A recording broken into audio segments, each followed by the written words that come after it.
Ya, Assalamualaikum warahmatullahi wabarakatuh. Selamat siang, salam sejahtera untuk kita semua. Senang sekali pada kesempatan kali ini saya dapat berjumpa lagi bersama kalian dalam mata pelajaran produk pastry dan bakery. Setelah 2 minggu yang lalu, saya menjelaskan tentang teknik ataupun cara pengolahan puff pastry melalui akun YouTube saya.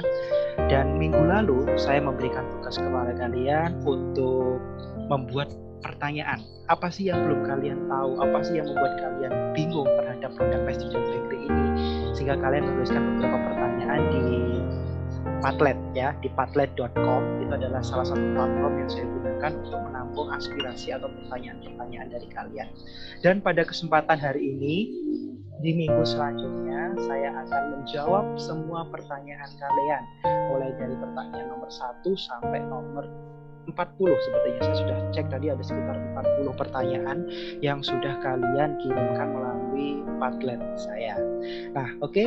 Untuk yang belum mengirimkan pertanyaan, mungkin di lain kesempatan, di lain Q&A, kalian bisa mengirimkan pertanyaan dan berkontribusi dalam diskusi tersebut. Dan bagi kalian yang sudah, saya ucapkan terima kasih atas partisipasinya. Itu menandakan bahwa kalian masih tetap semangat belajar walaupun di tengah pandemi dan juga belum bisa ketemunya kita karena kita masih harus belajar online setiap hari, tapi kalian tetap melaksanakan tanggung jawab kalian sebagai siswa. Dan yang kedua, saya juga melihat ada beberapa anak yang mencantumkan pertanyaan tapi tidak menuliskan namanya. Ada beberapa, itu sayang sekali. Jadi bagi kalian yang merasa menulis pertanyaan tapi tidak menyantumkan nama, silakan untuk menghubungi saya via pribadi, bisa untuk WA atau grup, dan bilang bahwa saya sudah menuliskan pertanyaan Pak, tapi saya belum lupa menuliskan nama. Nah, nanti akan mendapatkan poin. Karena yang sudah menulis pertanyaan di sini tentu akan mendapatkan poin plus untuk nilai kalian. Karena itu salah satu bentuk partisipasi aktif kalian sebagai siswa dalam proses pembelajaran. Oke, langsung saja tanpa membuang-buang waktu, saya akan langsung share screen, yaitu tampilan dari desktop saya. Oke, di sebelah kiri ini adalah jawaban yang saya rangkum. Kemudian yang sebelah kanan adalah kumpulan pertanyaan dari kalian melalui akun Padlet. Yang pertama, saya akan coba menjawab dari Sania. Dia menanyakan bahwa apakah tujuan dari proses blending dalam pembuatan marzipan? Kita tahu bahwa marzipan terdiri dari 3 bahan, almond, gula, dan juga putih telur, ya enggak? Nah, almond yang kita gunakan ketika praktek kemarin adalah almond yang sudah siap digunakan, artinya adalah almond bubuk atau ground almond. Nah, bagaimana kalau misalkan kita belinya almond yang masih dalam bentuk bulat atau biji almond atau kacang almond? Nah, kacang almond itu secara penampilan fisik dia memiliki kulit ari, kulit luar yang berwarna coklat. Nah, tentunya ketika membuat marzipan itu harus dihilangkan. Kenapa? Kalau nanti itu diikutkan akan mempengaruhi warna atau hasil akhir dari marzipan yang kita buat. Artinya marzipannya akan berwarna coklat dan tidak akan putih bersih. Ketika kita beri warna, warnanya pun akan jelek. Nah, caranya adalah dengan blending, yaitu memasukkan kacang almond ke dalam air yang cukup panas, tidak perlu mendidih, cukup beberapa menit, mungkin 1 menit sudah cukup, tidak perlu terlalu matang. Setelah itu ditiriskan, diberi air dingin, atau istilahnya didinginkan biar tidak berlangsung proses pemasakan yang lebih lama lagi. Nah, setelah itu bisa kita kupas pelan-pelan si kulit ari yang warna coklat. Nanti dia akan lepas, dan itulah yang membuat almond tersebut menjadi putih karena terbebas dari kulit ari. Itulah yang pertama. Kemudian yang kedua, masih dari Sania, apakah ciri-ciri dari petit four glaze? Untuk petit four glaze ini ada penjelasannya ya. Sebagaimana kita tahu ada petit four sec, petit four glaze, petit four dan lain sebagainya, asin, savory, dan juga manis, sweet, dan lain sebagainya. Banyak sekali macam dari petit four yang sudah kalian pelajari dan sudah kalian praktekkan. Untuk petit four glaze sendiri itu biasanya cenderung ke arah sweet atau petit four yang manis, ya, adalah kue dessert kecil yang hasil akhirnya dipoles dengan coating. Coating dapat berupa lapisan. Lapisannya bisa dari krim, bisa dari coklat, bisa dari fondant, dan lain sebagainya. Dan ciri khas dari petit four glaze ini, dia tidak tahan lama. Kenapa? Karena dia kan basah tuh. Dia memiliki topping yang basah, artinya tidak kering. Oleh karena itu, ketika kita membuat petit four glace harus segera disajikan. Kalaupun harus disimpan, itu harus disimpan di lemari pendingin atau lemari es, dan harus segera dimakan tidak lebih dari 4 hari. Karena kalau lebih dari itu mungkin nanti dari segi visual juga sudah tidak menarik, dari segi sensoris, rasa, aroma juga tidak akan semenarik ketika kita menyajikannya dalam keadaan yang masih fresh, gitu ya. Kemudian pertanyaan selanjutnya datang dari Sania juga, masih 3 ya pertanyaan ya. Mengapa dalam melelehkan coklat converger tidak boleh dipanaskan secara langsung? Nah, mungkin yang dimaksud langsung di sini adalah langsung kena api ya. Oke, sebenarnya bukan hanya converger. Coklat itu banyak sekali macam atau jenisnya. Ada compound coklat, milk chocolate, converger, kemudian ada kakao dan lain sebagainya. Banyak banget. Dan itu semua mengandung yang namanya lemak coklat. Ya, lemak coklat itu merupakan lemak yang berasal dari tanaman coklat atau kakao. Nah, tanaman ini lemak ini sangat sensitif sekali dengan panas. Ketika kita memanaskan coklat langsung dengan api dalam keadaan yang sangat panas, yang terjadi adalah apa? Burning atau terbakar, yang mengakibatkan perubahan warna. Yang pasti warnanya akan menjadi lebih gelap. Rasa tentu dia akan menjadi pahit. Kemudian teksturnya apa kalau misalkan melelehkan coklat dalam posisi yang terlalu panas? Dia akan menggumpal, membentuk pasir, dan dia tidak akan mencair seperti yang kita harapkan. Coklat mencair kan bisa semi liquid, mencair gitu ya, tapi kalau dia terlalu panas justru malah dia akan menggumpal, membentuk pasir, dan akhirnya nggak bisa digunakan untuk melelehkan coklat kecuali ditambahkan dengan sedikit tambahan mentega. Tapi ini tidak disarankan loh ya, hanya apabila darurat saja, karena otomatis tetap akan berbeda coklat yang meleleh asli dengan coklat yang ditambahkan mentega. Kalau ditambahkan mentega tetap teksturnya dia akan masih kasar ya, karena hasil pasir dari coklat, lemak coklat yang terbakar itu tadi gitu. Kemudian yang selanjutnya pertanyaan dari Siti Hidayatul Mabruroh. Siti menanyakan apa saja ciri-ciri dari coklat dengan kualitas premium. Coklat dengan kualitas premium. Ya tentunya coklat premium ya coklat yang mengandung banyak lemak coklat. Lemak coklatnya itu banyak. Otomatis ketika saya membandingkan compound coklat sama converger coklat, bagusan mana, premiuman mana? Ya saya jawab converger coklat. Karena lemak coklat pada converger itu lebih tinggi daripada compound. Compound itu banyak lemak yang non kakaonya, lemak dari hasil lemak tambahan istilahnya, bukan lemak asli dari coklatnya. Dan ada gula, ada penambahan pewarna dan lain sebagainya, itu mengakibatkan compound coklat itu tidak memiliki kadar lemak coklat yang lebih tinggi dibandingkan dengan converger coklat. Kuncinya satu, semakin tinggi lemak kakao, maka akan semakin berkualitas coklat tersebut. Gitu. Selanjutnya, pertanyaan dari Siti Hidayatul Mabruroh lagi. Pak, apa tujuan penggunaan 2 buah spatula pada pembuatan pie crust? Pie crust atau pembuatan pie ya. Sebagaimana kita tahu bahwa short crust atau pie itu kan adalah adonan berpasir, iya nggak? Ketika kalian buat pie itu sebelum kalian panggang, sebelum kalian cetak kan adonannya harus berbentuk seperti pasir, ya kan? Nah, ketika kalian membuat itu dengan menggunakan tangan, sebagaimana karena kalian ingat bahwa short crust pastry atau pie itu memiliki kandungan lemak yang sangat tinggi, mentega yang sangat tinggi. Ketika kalian menggunakan tangan kalian itu gimana? Hangat nggak? Hangat, karena kita tubuh manusia itu memberikan hangat, istilahnya menimbulkan hawa panas ketika kita memegang sesuatu. Ketika kita memegang lemak pada adonan tersebut, kita uleni terus pakai tangan, yang terjadi apa? Si lemaknya tersebut akan meleleh, akan mencair, walaupun kalian tidak sadar, itu akan mencair. Dan kalau mencair, yang terjadi apa?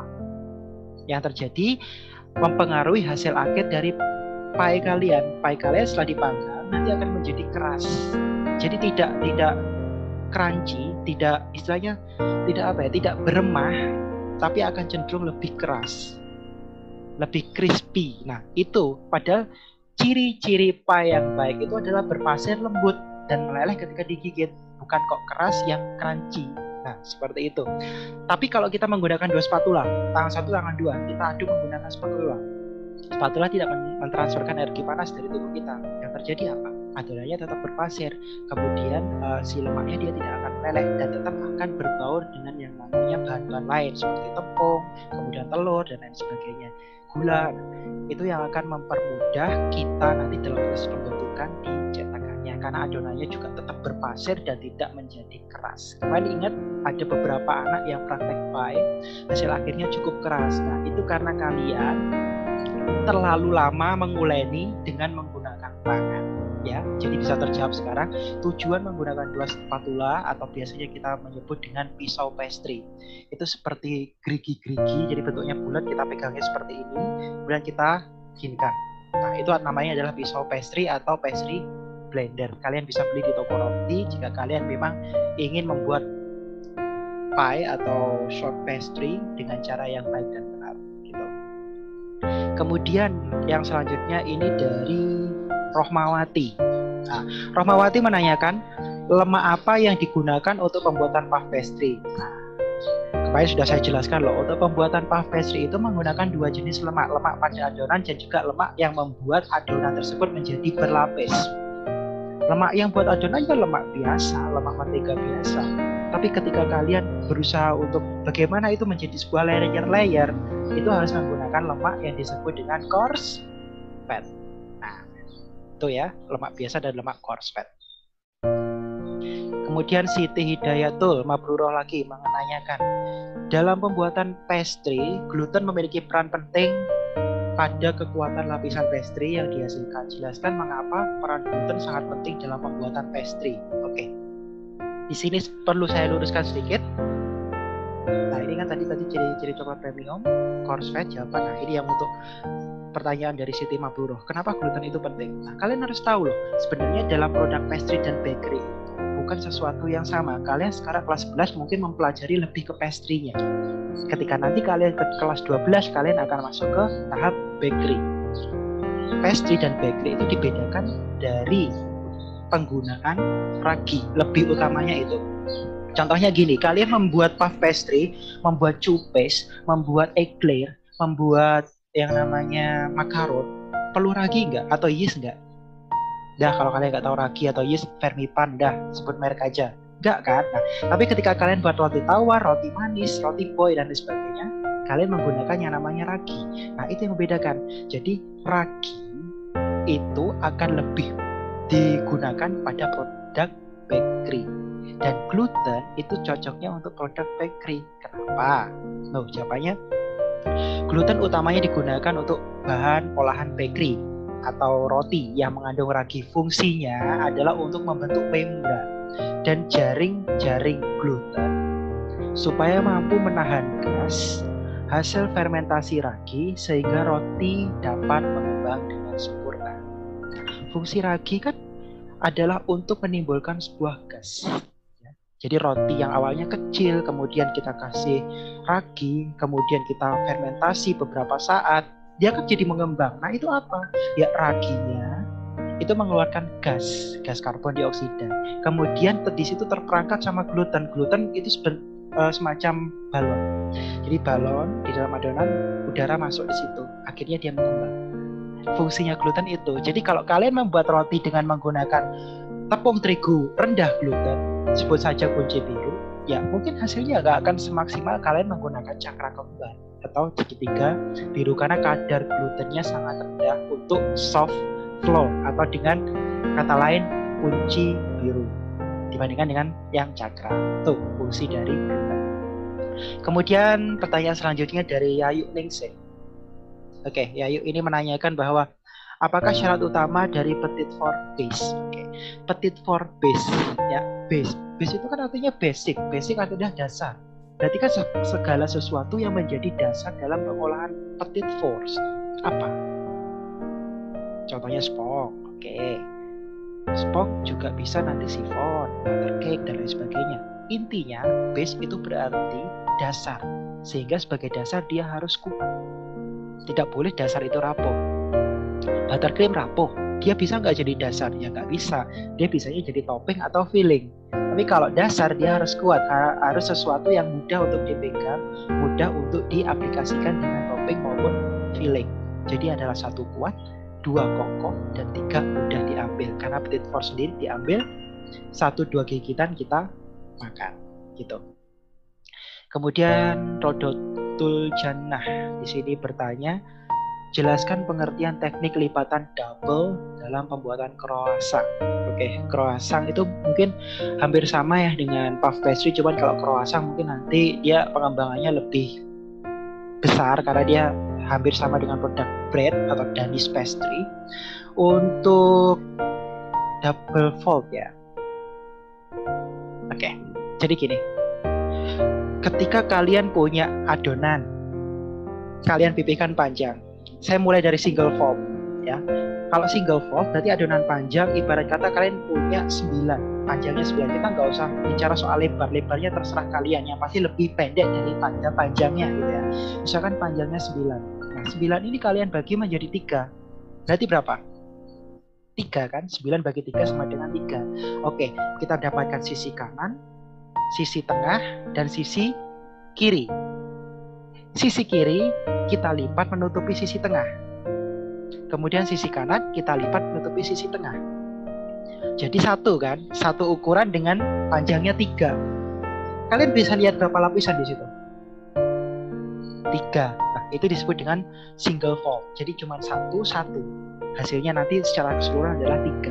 Nah, kalau yang dimaksud dengan double fold itu adalah dibagi menjadi 4 ya. Kalau single dibagi 3, kalau double dibagi 4.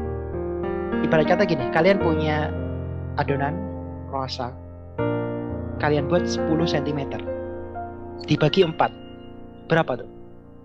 2,5 ya kan? 2,5, 2,5, 2,5, 2,5 gitu.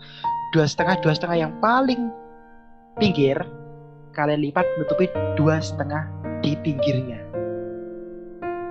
Berarti gimana? Nah, setelah itu kalian tutup lagi. Masih bingung? Gini, 10 kita bagi menjadi 4. Kemudian kita lipat 2. Nah, jadi kan gini, masih ada 1 nih. Menutupi gini kan. Nah, nanti ini kita lipat lagi. Nah, ketika seperti itu berarti lapisannya berapa? 1, 2, 3, 4. Itu yang disebut dengan double fold. Single fold berarti hasil akhirnya 3, double fold berarti hasil akhirnya 4. Gitu. Semoga menjawab dan bisa dipahami ya penjelasan saya. Kalau mungkin kurang paham bisa lihat di YouTube tentang single dan double fold dalam pembuatan croissant atau puff pastry. Oke, selanjutnya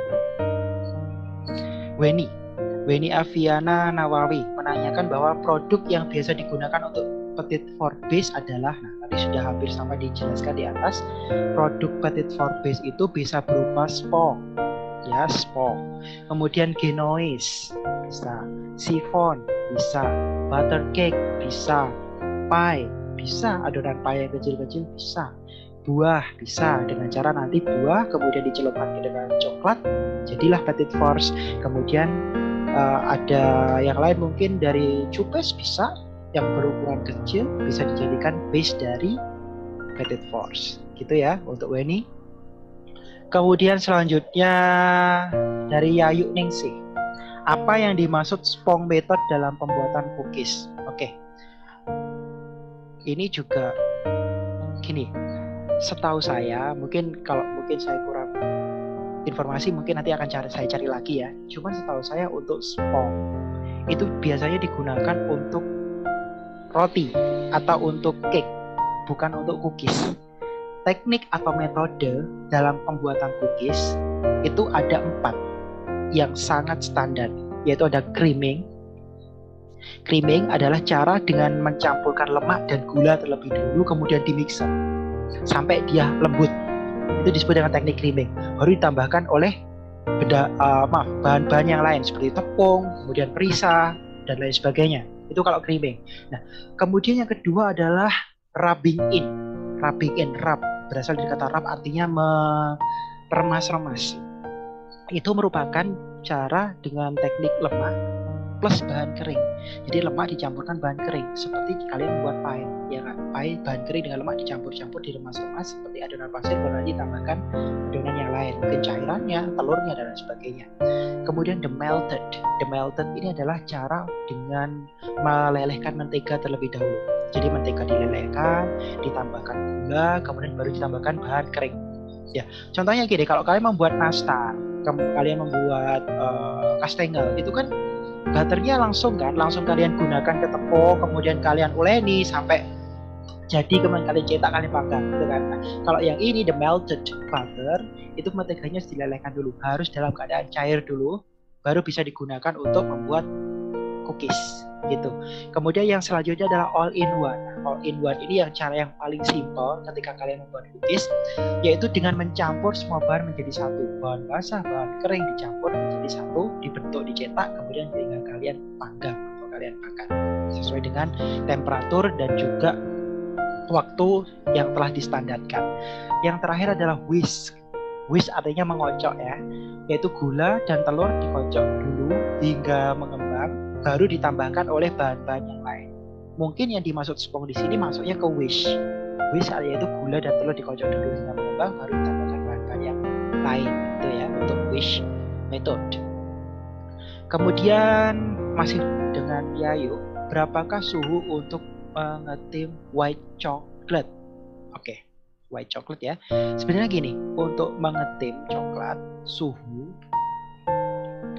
mau white chocolate, mau dark compound chocolate, kemudian mau conversion dan lain sebagainya, itu nggak boleh lebih dari 40 derajat Celcius.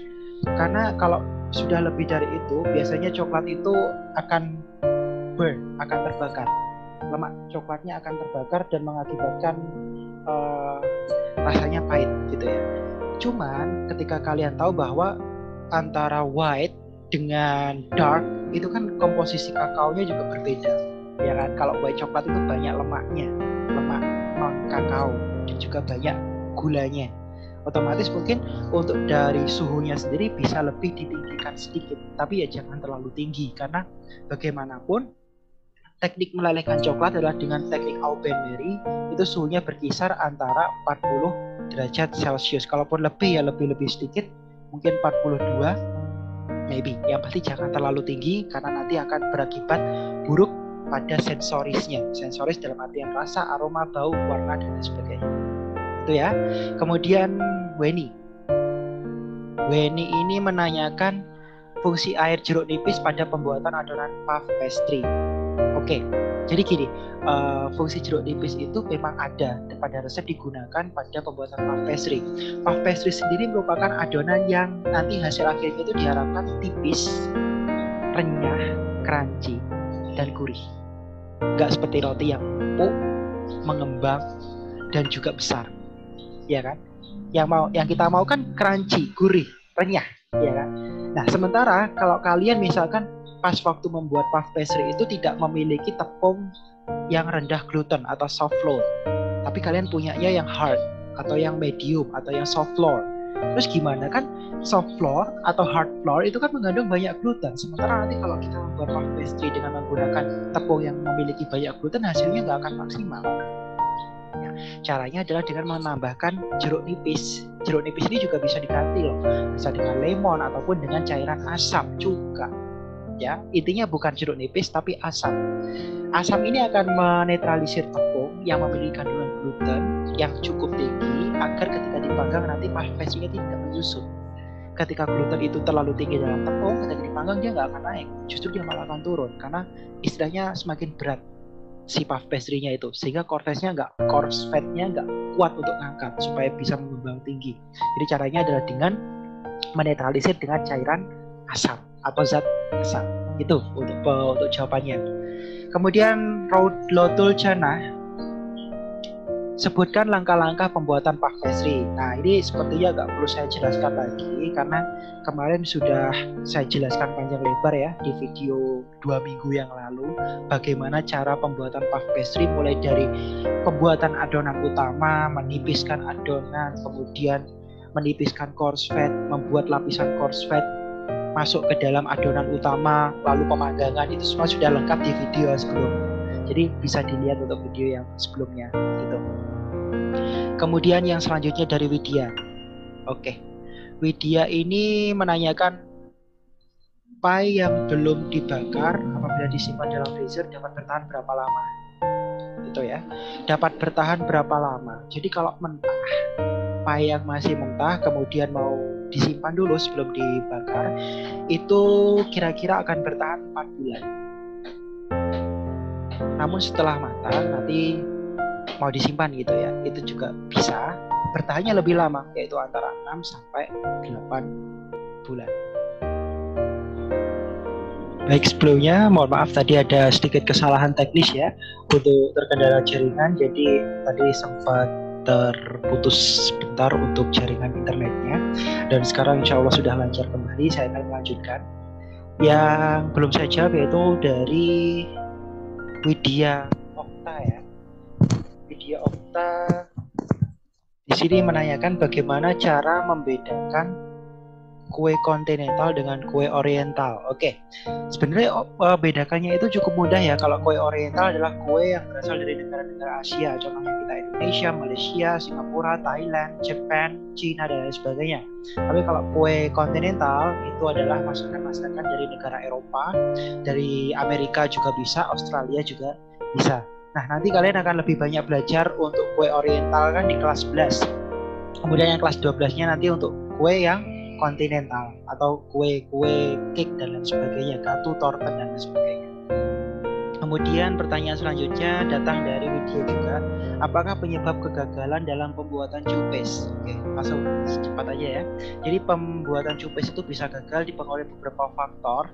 Faktor diantaranya adalah 1. Proses pemasakan adonan tepung dan air lemak itu kurang lama atau kurang tanak yang mengakibatkan adonannya belum menyatu dengan sempurna. Kemudian proses pengadukan adonan antara adonan utama dengan adonan telur atau telur itu kurang maksimal. Maksimalnya biasanya kesalahannya itu terlalu cepat atau terlalu lama ya. Jadi harus memperhatikan konsistensinya, jangan terlalu cepat atau juga jangan terlalu lama. Kalau terlalu lama diaduk nanti juga mempengaruhi hasil pengembangannya tidak maksimal, karena yang poin utama ketika sus itu dapat mengembang dengan baik adalah karena adonan telurnya gitu ya, tanpa pengembang yang lain. Kemudian pertanyaan dari Rodotlul Janah, jenis-jenis kue dari Danis Pastry di bawah ini yang paling benar adalah, nah ini ambigu ya pertanyaannya, maksudnya seperti apa, jadi saya lewati saja. Masuk ke Rista Angelina, sebutkan kriteria hasil kue kering yang baik. Oke, sebenarnya setiap makanan apapun, entah itu produk pastry, entah itu produk bakery, makanan main course, dessert, appetizer dan lain sebagainya, hal yang paling dapat dengan mudah dirasakan itu baik atau tidak adalah dengan uji sensoris. Uji sensoris itu berkaitan dengan rasa, aroma, warna, tekstur. Nah, itu. Jadi ketika kalian menganggap bahwa roti yang enak itu teksturnya seperti ini, nah itu salah satu jenis uji sensoris. Kalau cookies tentu harus normal dari segi bentuknya, bagus, kecil, kemudian renyah, warnanya juga tidak terlalu gelap, gosong, atau juga tidak terlalu mentah atau raw. Kemudian dari teksturnya dia tidak terlalu lembut tapi juga tidak terlalu keras, artinya crunchy, crispy yang benar-benar lembut. Nah, itu adalah kriteria dari cookies yang baik. Kemudian salah satu karakteristik croissant yang baik adalah croissant kan hampir sama tuh seperti puff pastry. Untuk croissant sendiri yang pasti kriteria terbaiknya adalah bentuknya menyerupai tanduk kerbau. Nah, seperti ini. Itu adalah cara ciri-ciri dari croissant yang baik. Kemudian dalamnya berongga seperti honeycomb. Tahu honeycomb ya? Honeycomb adalah seperti sarang lebah. Jadi dia memiliki pori-pori ataupun gelembung-gelembung di dalamnya yang mirip dengan sarang lebah. Lalu lembut dan juga mengembang. Ini yang membedakan. Kalau puff pastry hanya mengembang biasa karena bantuan coarse fat dan crispy. Kalau croissant ini mengembang tapi dia lembut, teksturnya nggak crunchy, lembut seperti roti tapi dia berongga. Gitu ya. Jadi bisa membedakan antara croissant dengan puff pastry. Kemudian selanjutnya datang dari Siti Anissa Nur Hidayah, tepung yang baik untuk olahan puff pastry. Nah, tentu kita harus menggunakan yang soft loaf, tepung yang memiliki kadar gluten yang rendah. Toh kalaupun kalian nggak punya soft floor, bisa kok pakai yang namanya all purpose flour atau dengan kandungan gluten yang medium, tapi jangan sampai menggunakan yang hard flour atau kandungan glutennya tinggi, karena nanti akan mempengaruhi hasilnya yang tidak memenuhi syarat atau kurang layak disebut dengan puff pastry, karena mengembangnya nanti nggak akan sempurna, dia justru malah akan lebih keras daripada penggunaan soft flour atau all purpose flour. Kemudian masih dari Siti, agar petit four glaze terlihat lebih mengkilat, maka sebelum dekorasi akhir dapat dilapisi dengan fondant atau dicelup ke dalam glaze. Secara harfiah kan glaze artinya yang mengkilat ya, mengkilat kemudian bersinar gitu. Bisa digunakan dengan cara penambahan glaze. Kalau kalian beli di toko roti, bilang aja glaze itu ada. Dia ada warna-warni, ada yang warna biru, hijau, kuning dan sebagainya, itu terserah pilihan kalian. Banyak macam dari glaze yang dijual instan. Kemudian ada coklat paste. Coklat pasta juga bisa kalian buat sendiri atau bisa beli langsung di toko roti juga ada. Kemudian jelly based jam. Jam artinya selai, jelly artinya jelly. Berarti selai yang berbasis jelly. Ada dua macam selai yang benar-benar pure dari buah-buahan yang memiliki tekstur kasar, serat, tapi ada juga jam atau selai yang dibuat dengan penambahan jelly sehingga teksturnya dia lembut seperti jelly dan tidak ada tekstur-tekstur kasar seperti yang selai pada umumnya itu. Kemudian apa saja fungsi dan peran pastry dan bakery? Nah, ini juga pertanyaannya masih ambigu ya, maksudnya apa saja peran pastry dan bakery? Ya tentunya untuk buat suatu sajian di bidang kuliner ya.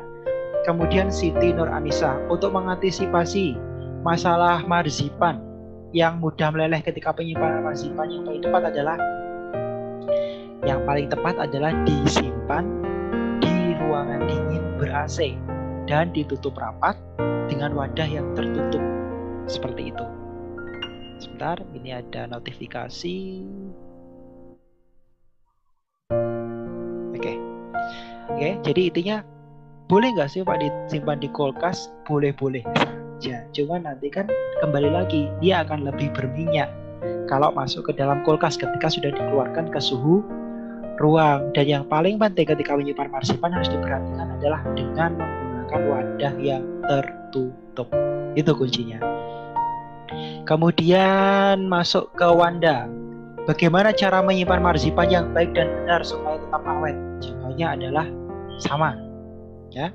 Kemudian masih dari Wanda, tepung yang baik untuk olahan puff pastry sudah saya jawab di atas. Soft flour atau all purpose flour. Kemudian Rista Angelina, apa yang dimaksud dengan metode blending dalam pembuatan short crust pastry? Ini sudah saya jelaskan juga di awal ya. Tadi yang ada temanmu bilang kenapa harus pakai 2 spatula. Dan saya bilang boleh menggunakan 2 spatula, tapi juga bisa menggunakan pisau pastry atau pisau blending. Kemudian selanjutnya karakteristik umum puff pastry sudah saya jelaskan juga, bisa disimak di video yang sebelumnya. Kemudian salah satu jenis pastry dengan karakteristik ringan, kemudian volumenya besar dan dikembangkan dengan kuat atau strongly leavened dengan sel yang besar. Pengertian dari choux paste. Ya, jawabannya adalah choux paste atau kue sus. Kemudian fungsi lemak dalam pembuatan puff pastry itu apa saja? Fungsi lemak. Oke, ini sepertinya ada hilang ya.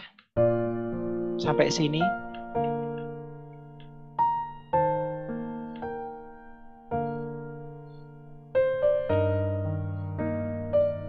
Oke. Nah, ini fungsi lemak. Fungsi lemak yang pertama adalah sebagai moisturizer. Artinya sebagai pelembab. Jadi ketika kita memasak kue, roti, cake dan lain sebagainya dengan penambahan lemak, maka dia akan lebih lembut, lebih moist atau lebih lembab sehingga tidak kering. Ketika kita makan, istilahnya orang Jawa nggak seret gitu ya. Itu salah satu fungsi dari lemak. Yang kedua sebagai emulsifier. Nah, emulsifier itu juga untuk mengembangkan ketika kalian mengocok adonan lemak ini, maaf mengocok lemak saja ya, dengan mixer sampai dia pucat putih mengembang. Nah, itu salah satu contoh bentuk emulsifier yang dapat diaplikasikan dalam produk pastry maupun bakery. Kemudian menambah nilai gizi, tentu yang namanya bahan makanan pasti memiliki nilai gizi di dalamnya. Kemudian membentuk layer pada puff pastry. Ini khusus coarse fat ya, karena coarse fat pun juga masuk ke dalam kategori lemak.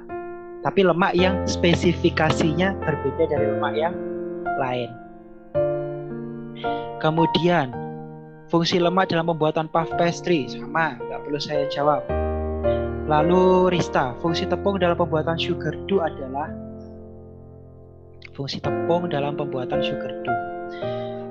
tepung dalam pembuatan pastry dan bakery kan bisa dikatakan bahan utama ya. Mungkin nggak buat sponge cake, buat bolu tanpa tepung. Hasilnya gimana nanti? Ya dia nggak akan bisa mengembang, dia nggak akan bisa besar, dia nggak akan bisa membentuk rongga, karena pada dasarnya tepung itu adalah body. Body di sini dalam artian tubuh yang menopang dari telur, menopang dari gula, supaya dia memiliki pondasi atau tekstur yang mampu menahan bahan-bahan tambahan tersebut, sehingga disebut sebagai body, sebagai filler atau bahan pengisi, dan juga sebagai kerangka. Bahan pastry dan bakery tanpa tepung bisa dikatakan dia tidak akan berhasil, karena tanpa body, tanpa filler, tanpa kerangka, bahan-bahan yang lain tersebut dia nggak akan mengembang dengan sempurna, gitu ya. Kemudian dari Uswatun, fungsi lemak dalam pembuatan pastry sama, perlu saya jelaskan lagi. Tepung yang baik untuk olahan puff pastry sama, nggak perlu saya jelaskan lagi. Coarse fat dalam pembuatan puff pastry bertujuan untuk membentuk layer, ya, membentuk layer dalam adonan puff pastry. Kemudian karakteristik petite force. Ini di awal ya. Yang pasti kecil dalam beberapa gigitan atau bit size. Ketika kalian bisanya menggigit ukuran sekian, berarti ya cuma 1 atau 2 kali gigitan saja udah harus cukup, nggak boleh terlalu besar. Itu yang salah satu karakteristik dari petite force. Kemudian menarik. Petite force itu walaupun kecil, tapi dia harus menarik, harus appetite, harus membuat orang yang melihatnya itu ingin memakannya. Salah satunya adalah dengan memberikan topping ataupun ornamen-ornamen tertentu yang membuat makanan tersebut menjadi appetite atau menggugah selera makan. Kemudian yang selanjutnya, cupe sering juga disebut kue sus. Ya nggak? Benar, cupe sering juga disebut dengan choux pastry atau dengan kue sus. Kemudian selanjutnya, cupes ada 2 bentuk, yaitu cupes itu ada 2 bentuk. Yang satu bentuknya lonjong, yang satu bentuknya bulat. Yang lonjong itu disebut dengan eclair, kemudian yang bulat disebut dengan cream puff. Ya, kalian bisa bedakan kalau biasanya di Indonesia yang dijual di pasar-pasar itu dia bentuknya yang bundar atau disebut dengan cream puff. Kemudian selanjutnya, ini sudah mau habis. Short crust dikenal dengan, mungkin nama lain dari short crust ya. Oke, lebih tepatnya adalah short crust pastry. Itu bisa disebut dengan adonan pie. Ya, adonan dengan komposisi lemak yang tinggi biasanya dibedakan menjadi 2 jenis adonan, yaitu adonan flaky dan adonan mealy. Perbedaan antara flaky dan mealy terdapat pada bahan dan juga teknik pengolahan serta hasil akhirnya. Jadi bukan hanya menama, memiliki karakteristik tertentu. Kemudian yang selanjutnya, keju yang sering digunakan untuk isian puff pastry. Sebenarnya kalau untuk isian, filling, topping, filler dan sebagainya itu kan tergantung dari si pembuat ya. Mau diisi apa, mau savory, gurih ataupun manis itu terserah dari yang buat. Cuman kalau untuk sauce, karena dia teksturnya kan tekstur yang lembut, rapuh, mungkin bisa menggunakan yang namanya cream cheese, keju mascarpone, kemudian keju cheddar yang diolah, kemudian parmesan dan lain sebagainya. Itu bisa digunakan kok, nggak hanya keju yang dijual di pasar secara umum, tapi cream cheese yang kita buat sendiri pun juga bisa dijadikan filling dalam pembuatan cupes gitu. Kemudian karakteristik puff pastry sudah. Kemudian dari titis, sebutkan coklat break di dapur patisserie pada umumnya dipakai untuk menghias. Coklat break, ini maksudnya gimana coklat break? Atau mungkin jenis-jenis coklat? Kalau jenis-jenis coklat ya banyak ya. Ada compound, ada compound coklat, ada coklat paste, ada converger, ada milk chocolate, ada kakao powder dan lain sebagainya. Jenis-jenis coklat yang dijual di pasaran itu banyak sekali. Tinggal untuk apa kalian menggunakan coklat tersebut, untuk pengolahan apa, tinggal disesuaikan saja. Dan harganya pun juga berbeda-beda, fungsinya pun juga berbeda-beda. Lalu, apakah fungsi gula dalam pembuatan cake? Fungsi gula yang pasti karena dia rasanya manis, berfungsi sebagai pemanis. Yang kedua, memberikan tekstur yang lembut. Ya, karena gula tersebut ketika dipanggang, ketika bertemu dengan panas, dia juga akan menimbulkan efek yang disebut dengan tenderizing, melembutkan tekstur dari si tepung kalau kita membuat si roti misalkan. Kemudian memperlambat proses glutenisasi. Glutenisasi juga yang berkaitan dengan bread. Kalau kalian tidak ingin gluten itu terlalu berperan dalam proses pembuatan produk, ya bisa ditambahkan dengan gula yang banyak. Nanti dia akan memperlambat atau mengurangi proses glutenisasi pada tepung terigu. Dan juga reaksi protein memberikan efek karamelisasi. Reaksi proteinnya juga akan terlambat dengan adanya gula. Jadi ketika kalian rantai proteinnya dalam membuat makanan itu banyak, bisa dinetralisir atau diminimalisir dengan menggunakan gula. Oke, selanjutnya. Ini sepertinya yang terakhir ya, sebutkan macam-macam roti yang mengembang melalui proses pengembangan. Oke, jadi roti mengembang itu bukan karena di oven ya anak-anak ya, jadi mengembang itu karena banyak faktor. Oven itu sebenarnya memang kelihatannya di luar kok nggak mengembang, ketika setelah masuk oven kok mengembang. Pada dasarnya bukan kok ovennya yang bikin dia mengembang, karena ovennya itu mematangkan. Cuma yang mengembangkan itu karena beberapa hal. Contohnya, roti mengembang karena apa? Karena yeast, karena ragi. Kemudian sus mengembang karena apa? Kok bisa berubah seperti itu? Karena telur. Kemudian puff pastry membentuk layer itu gimana dan bisa mengembang? Karena coarse fat. Kemudian pancake kok bisa mengembang gimana? Karena adanya baking powder. Ya. Jadi bahan-bahan tersebut yang membuat produk olahan pastry dan bakery itu dapat mengembang. Jadi bukan perkara dia masuk oven terus mengembang. Nyatanya pancake nggak masuk oven tapi dia mengembang, cuma pakai pan di atas kompor bisa mengembang. Jadi istilahnya panas itu hanya membantu proses pengembangan, tapi bukan satu-satunya sumber yang mampu membuat adonan pastry dan bakery menjadi mengembang. Itu ya, paham semua? Saya rasa hampir 39 pertanyaan sudah saya jawab semua. Mulai dari yang paling atas dan sampai yang paling bawah. Ada yang menyampaikan 3 pertanyaan, ada yang menyampaikan 1 pertanyaan. Gak apa-apa, yang namanya belajar kan kita harus sering komunikasi, sering diskusi dengan guru, dengan sesama teman, dan itu hal yang positif buat kalian. Dan untuk pertanyaan-pertanyaan lebih lanjut, mungkin nanti saya akan buka lagi yang namanya Q&A kedua, yaitu sesi tanya jawab yang kedua, dan ditunggu saja, semoga akan segera ada, karena memang materi kita sudah habis gitu ya, materi dari awal sampai akhir sudah habis.